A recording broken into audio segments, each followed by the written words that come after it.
बिस्मिल्लाहिर्रहमानिर्रहीम। अस्सलामु अलैकुम वरहमतुल्लाहि वबरकातुहू। दोस्तों, आप सल्लल्लाहु अलैहि वसल्लम हर वक्त उम्मत की फ़िक्र में रहते थे और मुसलसल यही सोचते रहते थे कि उम्मत किस तरह से जन्नत की हक़दार बन जाए। इसी फ़िक्र की वजह से आप सल्लल्लाहु अलैहि वसल्लम उम्मत को ऐसी नसीहतें किया करते थे जिससे उनके अखलाक अच्छे हों, उनके ज़रिए से किसी को कोई तकलीफ़ ना पहुँचे और उनकी ज़िंदगी सही मानों में रहमतुल लिल आलमीन के बताए हुए तरीक़े को अपना लें।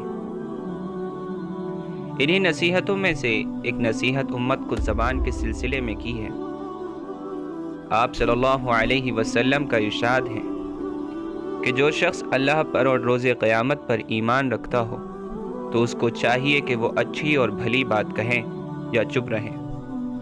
एक और हदीस में आप सल्लल्लाहु अलैहि वसल्लम ने इरशाद फरमाया कि बाज़ औक़ात एक इंसान अल्लाह ताला की रज़ामंदी का कोई कलमा कहता है, यानी ऐसा कलमा ज़बान से अदा करता है जो अल्लाह ताला को खुश करने वाला है, अल्लाह ताला की रज़ा के मुताबिक है।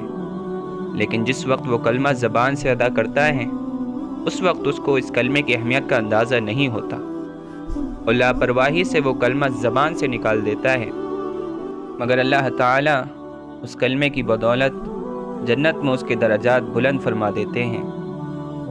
और इसके उल्टा बाज़ औक़ात एक इंसान ज़बान से ऐसा कलमा निकालता है जो अल्लाह ताला को नाराज़ करने वाला होता है और वो शख्स लापरवाही में इस कलमे को ज़बान से निकालता है, लेकिन वो कलमा उसको जहन्नम में ले जाकर गिरा देता है।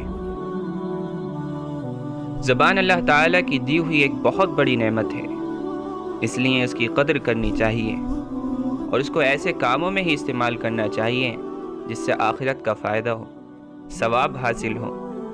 एक शख्स तकलीफ़ और परेशानी में मुब्तला था, उसकी परेशानी को दूर करने के लिए आपने उसको कोई तसल्ली का कलमा कह दिया तो ये कलमा कहना आपके लिए अज़ीम अजर व सवाब का ज़रिया बन गया।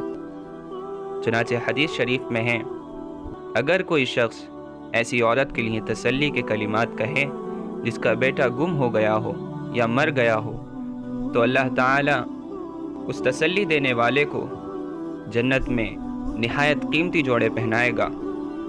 लेकिन अगर इसी ज़बान का नाजायज़ और गलत इस्तेमाल हो तो फिर यही ज़बान इंसान को जहन्नम में खींच कर ले जाएगी। चुनाचे एक हदीस में है कि बहुत से लोग अपनी ज़बान की वजह से ही जहन्नम में जाएंगे, लिहाजा पहले तोलना चाहिए फिर बोलना चाहिए। अंबिया के बाद सबसे अफजल इंसान हज़रत अबू बकर सिद्दीक़ रज़ी अल्लाहु अन्हु हैं।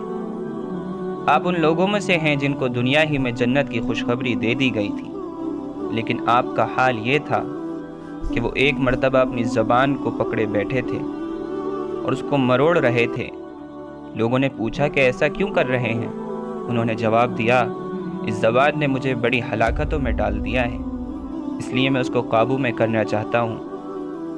बाज़ रिवायात में है कि अपने मुंह में कंकरियाँ डालकर बैठ गए ताकि बिला ज़रूरत ज़बान से बात ना निकले। हज़रत उक़बा बिन आमिर रज़ी अल्लाहु अन्हु से रिवायत है, फरमाते हैं कि मैंने हुज़ूर सल्लल्लाहु अलैहि वसल्लम से सवाल किया कि या रसूल अल्लाह, जहन्नम से नजात का तरीक़ा क्या है? तो आप सल्लल्लाहु अलैहि वसल्लम ने फरमाया, अपनी ज़बान को काबू में रखो और अपना ज़्यादा वक्त अपने घर में गुजारो, यानी सिर्फ ज़रूरत के तहत घर से बाहर जाओ, और अगर तुमसे कोई गलती गुनाह हो जाए तो उस पर रो और आंसू बहाओ।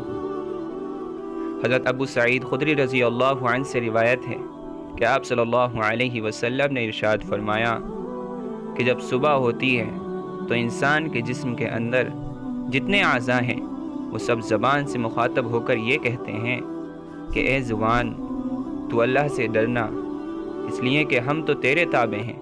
अगर तू सीधी रही तो हम भी सीधे रहेंगे और अगर तू टेढ़ी हो गई तो हम भी टेढ़े हो जाएंगे। अल्लाह ताला से दुआ है कि वो हम सब को अपनी ज़बान की हिफाजत करने की तौफ़ीक़ अता फ़रमाएँ और इसको खैर के कामों में इस्तेमाल करने की तौफ़ीक़ अता फ़रमाएँ।